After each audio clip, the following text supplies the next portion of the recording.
Қайырлы күн қыздар, кабачоктан икра дайындаймыз. Егер үйлеріңізде мультиваркаларыңыз болса, осындай икра жасап көрсеңіздер болады. Видео ұнаса аяғына дейін тамашалап, лайк басып, комментарий қалдырамыз. Ал бастаймыз. Ең алдымен кабачокты қабығынан тазартып аламыз және ортасындағы дәнектерін алып тастаймыз. Дәнегінен ажыратқаннан кейін кабачокты төрт бұрыштап тураймыз. Келесі кезекте сәбізімізді де қабығынан тазартамыз. Терканың үлкен көзінен өткізіп аламыз. Пиязымызды аршып, екіге бөліп тураймыз. Полукольца деп жатамыз, осылай полукольца қылып тураймыз. Чесногымызды терканың ең кіші көзінен өткіземіз. Мультиваркамыздың табасына теркадан өткізілген сәбізімізді, чесногымызды және туралған пиязымызды, сондай-ақ сұйық майымызды қосып, барлығын жақсылап араластырамыз және 15 минутқа қуырамыз.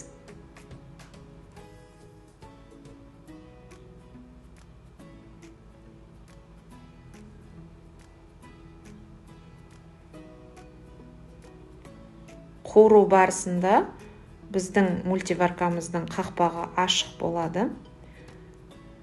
Міне режимға қоямыз, жарқа және 15 минут.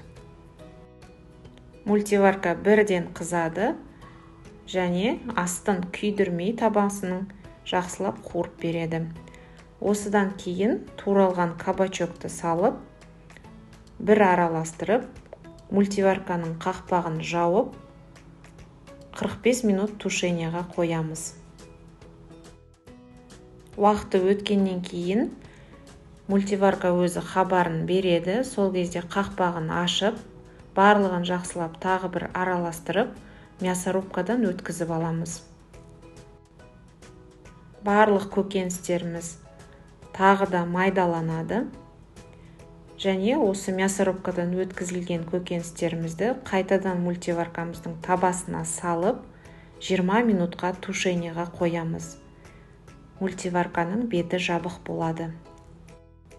Осы жерде тұзымыз бен қара бұрышымызды саламыз және 9% уксусымызды құйып, барлығын жақсылап араластырып, мультиварканың бетін жауып, 20 минутқа тушенияға қоямыз.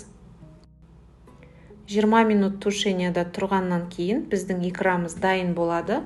Осылай блендермен езіп алсаңыздар да болады, немесе бірден солай қолдануға да болады. Және алдын ала банкаларымызды стерилдеп аламыз, қақпақтарымызды қайнатып аламыз. Содан кейін ыстық икрамызды банкаларымызға құйып, қақпағын мықтап жауып шығамыз. Икра өте дәмді әрі тойымды болып шығады. Тіпті ыстық тамақты да алмастырады. Егер үйлеріңізде мультиваркаларыңыз болса, міндетті түрде жасап көруге кеңес беремін қыздар. Себебі мультиваркада дайындалатын тағамдар өз қасиеттерін, пайдалы қасиеттерін жоғалтпайды. Құрамы таза болып шығады.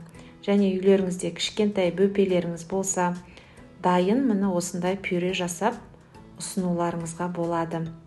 Жақындарыңызды қуантыңыздар жасап, Аллах тағала әрбір істеріңізге береке берсін.